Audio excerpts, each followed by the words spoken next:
Hello guys, welcome back to my another blog. This is Aditya Singh.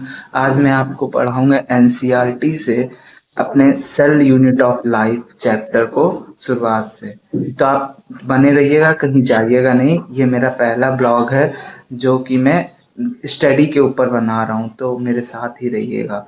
तो मैं पहले NCERT से रीड करा दूंगा, उसके बाद अपने नोट्स जो मैंने बनाए उससे रीड करा दूंगा।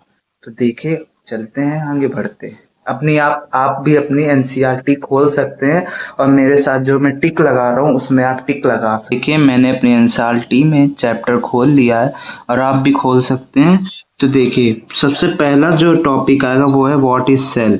Cell unicellular organisms are capable and independent existence and performing the essential function of life. Anything less than a complete structure of a cell does not ensure independence living. Hence, cell is the fundamental structure and functional unit of life or living organism. Anton von Leeuwenhoek first saw and described a live cell. Robert Brown later discovered the nucleus. The invention of the microscope and its improvement, leading to the electron microscope, revealed all the structure detailed of the cell. तो इसमें बता रहे हैं जो cell है वो unicellular organism है और आर कैपेबल इंडिपेंडेंस, ये अपनी जो है एक एग्जिस्टेंस रखता है, अपनी ही एग्जिस्टेंस, अपना ही अस्तित्व रखता है। Performing the essential function of life, ये अपने लाइफ को फंक्शंस करता है। And anything less complete structure cell does not ensure independence. Cell is the fundamental structure. अब मैं आपको अपने बनाए हुए नोट्स दिखा दूंगा जो मैंने नोट्स बनाए हैं। इसमें आप मेन जो टॉपिक हैं उनको आप जैसे मैं अंडरलाइन कर रहा हूँ वैसे याद भी करते रहिए। Independent existence and performing essential function of life, anything less than a complete structure.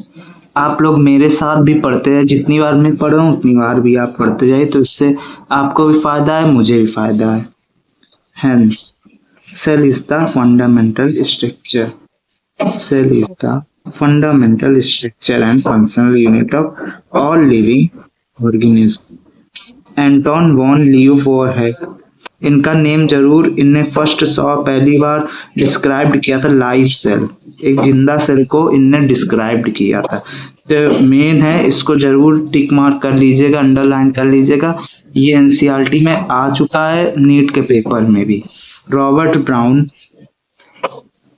Letter discovered the nucleus, उनने उसके बाद रॉबर्ट ब्राउन ने डिस्कवर न्यूक्लियस किया था। The invention of the microscope, the invention of the microscope and improvement leading electron micro, उन्होंने invention किया था improvement leading के लिए, मतलब इलेक्ट्रॉन माइक्रोस्कोप से उन्होंने उसको देखा था। Reveal all the structure detail of the cell, जो सेल को स्ट्रक्चर डिटेल से वो अपनी सर्च करना चाहते थे।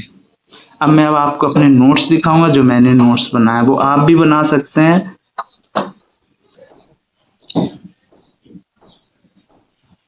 ये जो चैप्टर है क्लास 11 का चैप्टर है।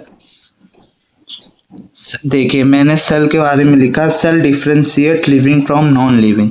देखिए, उसमें भी यही एनसीईआरटी बता रही थी कि सेल डिफरेंशिएट करता है living to form non living thing. Okay, structure and functional unit of life, इसकी यूनिट ऑफ लाइफ जो लाइफ है इसकी स्ट्रक्चर भी है, फंक्शनल भी है। इंडिपेंडेंट एग्जिस्टेंस, ये अपना एक अकेला ही अस्तित्व रखता है। एसेंशियल फॉर ऑल फंक्शन, ये ऑल फंक्शन के लिए वर्क करता है। इसकी हिस्ट्री भी जान लेते हैं हम लोग। जो रॉबर्ट हुक हैं, उन्होंने डेड सेल डिस्कवर ऑब्जर्व किया था, कॉर्क सेल, जिनको हम कॉर्क सेल भी कह सकते हैं, कंपार्टमेंट में लाइफ में, ये देख सकते हैं आप। हमने उसको सेल्यूलो बोल दिया था, हनी कॉम्ब लाइक। जो उन्होंने जो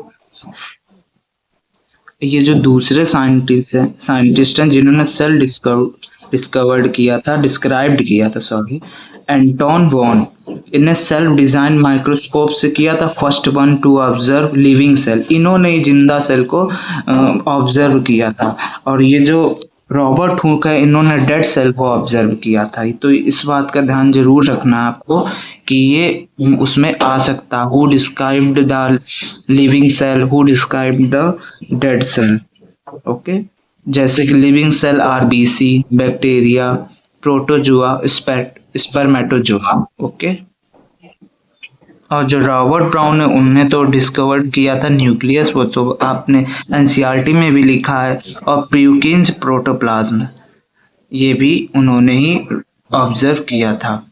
सेल थ्योरी, इनमें देखिए एनसीईआरटी में लिखा हुआ है सेल थ्योरी, मैं अभी आपको दिखाता हूँ।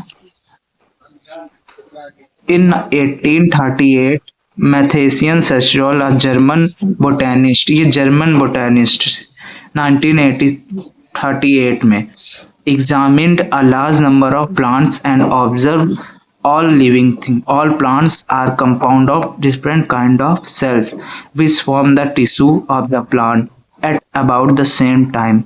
Theodore, और ये जो सेचवॉन थे, इन्हें 1839 में ब्रिटिश जूलॉजिस्ट से studied different type of animal cell and reported that cell had a thin outer layer which are today known as the plasma membrane.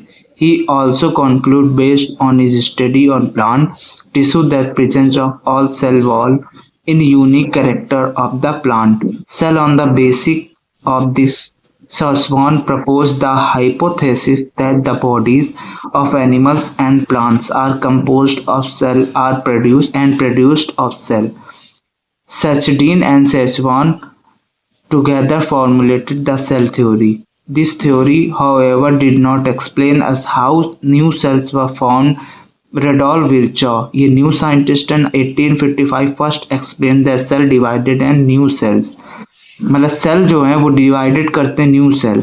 जो मतलब सेल आया कहाँ से, सेल भी सेल से ही आया है, ये आपको ध्यान रखना। Performed formed from pre existing cell, मतलब सेल जो होगा वो एग्जिस्ट करेगा ही करेगा। Omnis cellula e cellula, he modified the hypothesis Sachwan and Sachwan to give cell theory a final shape. Cell theory as understood today is all living organisms are composed of cell and product of cell. All cells arises from pre-existing cell. Okay, मतलब इसमें ये बताएगा all living organisms are composed of cell, cell से ही जितने भी living organism है वो सेल से ही बने, एंड प्रोडक्ट ऑफ सेल, और प्रोडक्ट के सेल्स से बने हैं। ऑल सेल्स अराइजेस फ्रॉम, जो ऑल सेल्स आए वो प्री एग्जिस्टिंग सेल से आए, वो कहीं ना कहीं जो सेल थे वहां से आए। ओके, इन बातों का आपको ध्यान रखना है। तो आज के लिए बस इतना ही आपको मैं पढ़ाऊंगा। कल से मैं पढ़ाऊंगा एन ओवरव्यू ऑफ सेल। कल से मैं आपको ऑन ओवरव्यू ऑफ सेल में पढ़ाऊंगा। आज जो मैंने पढ़ा उसको आपको अच्छे से रिवाइज करना, 2 से 3 बार रिवाइज करेंगे तो आपको मतलब आपके 1 मार्क्स इनमें से जरूर आएगा। इस चैप्टर से जो मार्क्स आते हैं वो मेरे टीचर ने बताया, वो मार्क्स आते हैं कम से कम, मार्क्स नहीं मतलब क्वेश्चंस आते हैं 8 से 9 क्वेश्चंस आते हैं। इससे 8 से 9 क्वेश्चंस आने ही आने हैं इस पूरी यूनिट से। तो 8 से 9 क्वेश्चन कम से कम 36 नंबर के इसी क्वेश्चन से, इसी चैप्टर से क्वेश्चन आएंगे। तो आपको रीड करना बहुत जरूरी है। मेरी तरह नोट बनाइए, और नहीं समझ में आता मुझे आप डीएम भी कर सकते हैं, मैं आपको नोट आपको पर्सनली भी भेज सकता हूँ। तो अगर आपको वीडियो अच्छी लगी है तो लाइक करें और शेयर करें, क्योंकि आज पहली वीडियो थी तो गलत हो सकती थी, लेकिन रोज रोज गलत नहीं। तो आज मुझे भी हिचकिचाहट हो रही है, ऑनेस्टी कि आज मुझे भी हिचकिचाहट हो रही है बनाने में, लेकिन जो आप डेली जब रूटीन बनता जाएगा तो वीडियो बनती जाएगी। इसलिए अगर आपको वीडियो अच्छी लगी हो तो लाइक करें, शेयर जरूर करें, जिनको जरूरत हो उनको जरूर भेजें, क्योंकि ये इतना मतलब किसी के पास एनसीईआरटी होती है और नहीं होती। मैंने खुद इतनी मुश्किल से एनसीईआरटी ली थी, तो अब मैं वही पढ़ा हूँ। जिसके पास नहीं है वो मेरी एनसीईआरटी देखकर पढ़ भी तो सकता है। तो अगर जिसको भी एनसीईआरटी चाहिए, अगर पेजेस चाहिए, मैं उनको स्क्रीनशॉट करके भेज दूंगा। मुझे आप डीएम भी कर सकते हैं पर्सनल, मेरा व्हाट्सएप नंबर उसमें रहेगा, आप डीएम कर सकते हैं। चैनल सब्सक्राइब जरूर कर लीजिएगा, क्योंकि अगर चैनल सब्सक्राइब नहीं होगा मेरी मेहनत का फल मुझे नहीं मिलेगा। ठीक है, तो आज के लिए बस इतना ही। कल फिर दूसरा टॉपिक देखेंगे इसी चैप्टर का। तब तक कि आपको इस चैप्टर की 5 से 6 बार यही टॉपिक आपको रिवाइज करना है, बार बार बार बार। Okay, bye bye.